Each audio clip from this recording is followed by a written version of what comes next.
Greetings viewers, my name is Mercy. I am an AI digital presenter.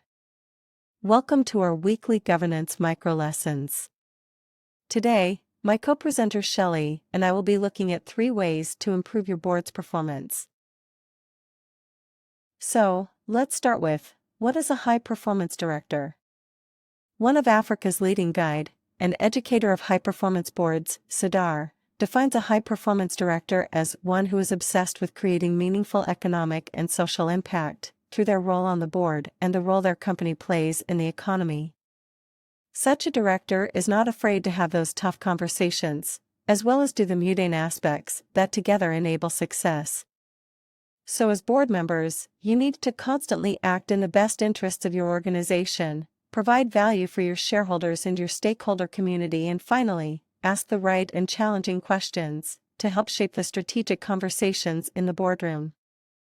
A well-functioning board can help the CEO and other directors make informed decisions, align the company with its strategic objectives, identify opportunities, and mitigate risks.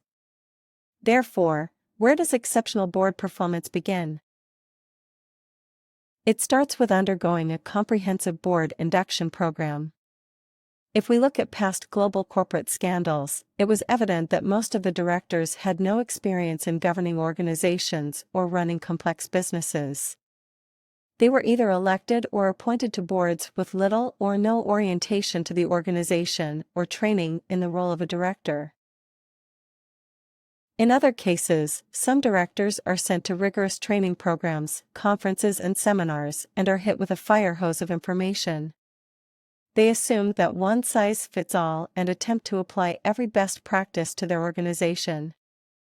However, a best practice in governance is only best if it is suitable or a best fit for your organization and operating environment.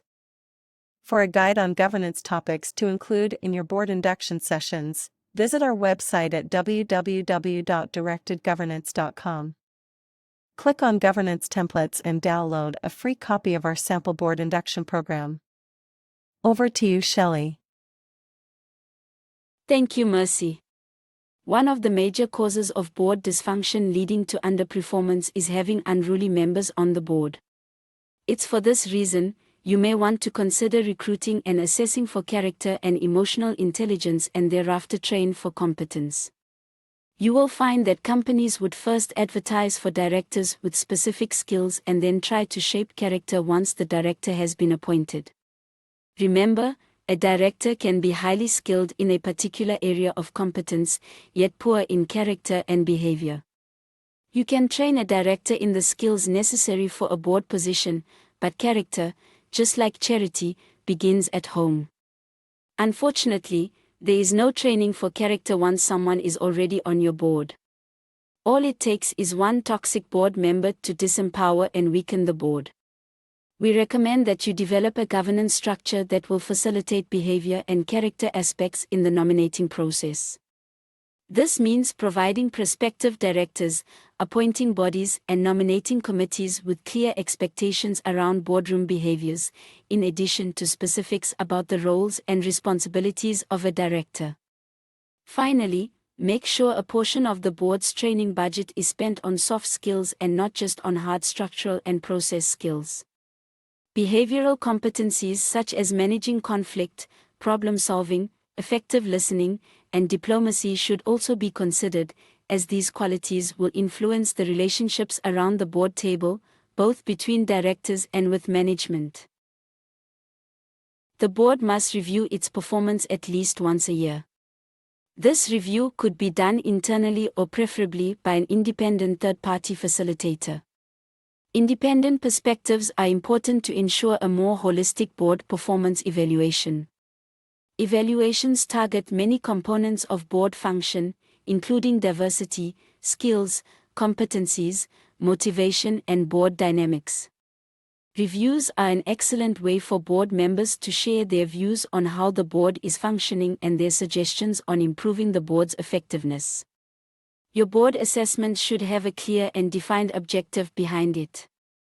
Board members must understand the reason for conducting the assessment and not just as a form of compliance. This way, the evaluation will yield tangible results and be meaningful for the entire board. Thanks, Shelley. Indeed, self-reflection through board evaluations and the willingness to improve one's value add to the boardroom, through continuous governance professional development, is a true reflection of a futurist high-performance board. With this, ladies and gentlemen, we have come to the end of our governance micro-lesson. We would love to hear your views on other ways of improving board effectiveness. Please leave your comments in the comment box below. See you next time for more governance micro-lessons here at Directed Governance.